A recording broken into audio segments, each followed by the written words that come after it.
Good evening. Today I'd like to talk to you about something that is near and dear to my heart, firearm safety.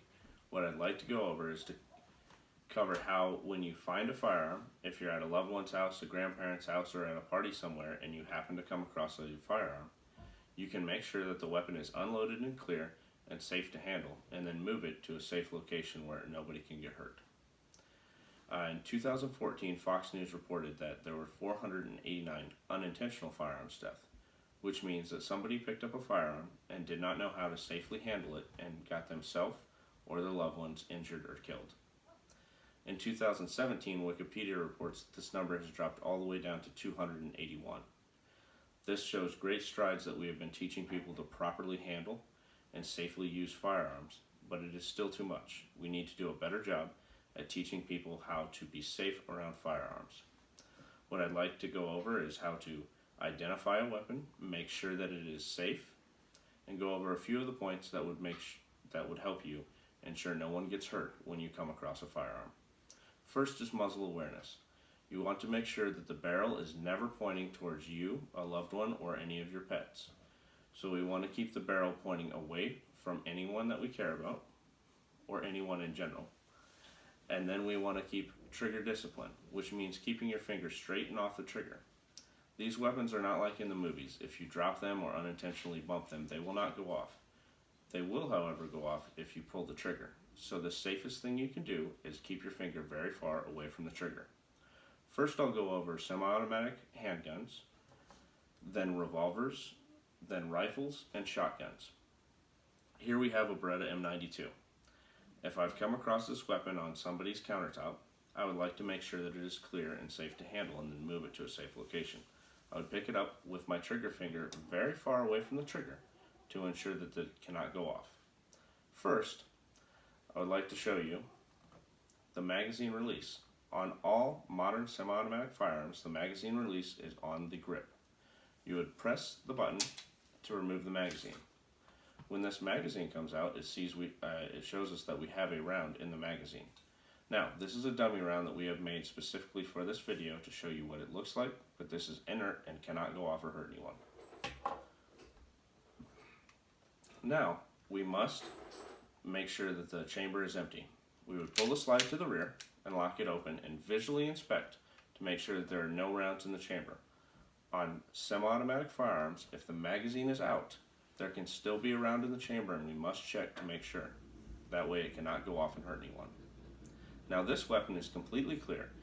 The chamber is empty, the magazine is out, I can send the slide home, I can place the weapon on safe, which will decock the hammer, and I know that it is not going to hurt anyone, and now I can transport it safely to a location where no kids or loved ones who might not know how to handle it can get a hold of it and want to play with it. Next, we'll go over revolvers. This is a Ruger 44. First, we would open the cylinder. We would cock the hammer to its open position. That way we can rotate the cylinder, and we would check all 6 positions, and you can hear clicks as it rotates 6 times, making sure that each hole is empty and free of ammunition. Once it is free, we can send the hammer home, close the cylinder, and move it to a safe location.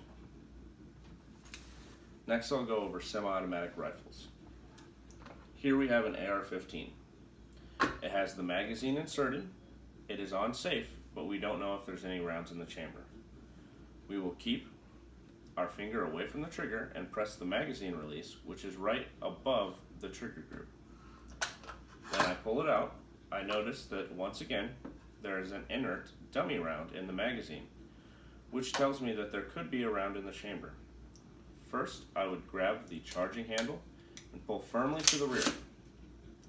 I would look to inspect the chamber to make sure that there are no rounds in, and then I would let the bolt come home.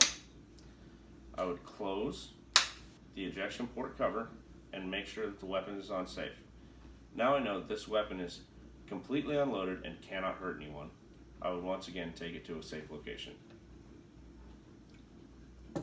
Now, the most common weapon to be found around a home is a shotgun. They are commonly left behind doors and in closets, mostly loaded because people want to use them for home defense. The problem with this is that they are not kept safe in a locked environment, and people, including small children, can get a hold of them. We always want to make sure that they are safe, especially when children are around. Here's a shotgun, once again leaning against the wall. As I pick it up, you see that I keep the muzzle awareness pointed in a safe direction that is not pointed towards anyone that I love.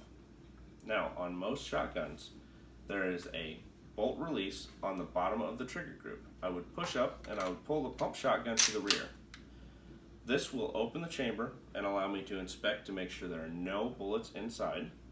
Once I know that there are no bullets inside, I can slide the chamber forward, closing it with no rounds in it, and I can make sure that the weapon is on safe, which on most shotguns is on the top. You'd want to pull it back to cover up the red dot. Once this weapon is on safe, we can move it to a safe location.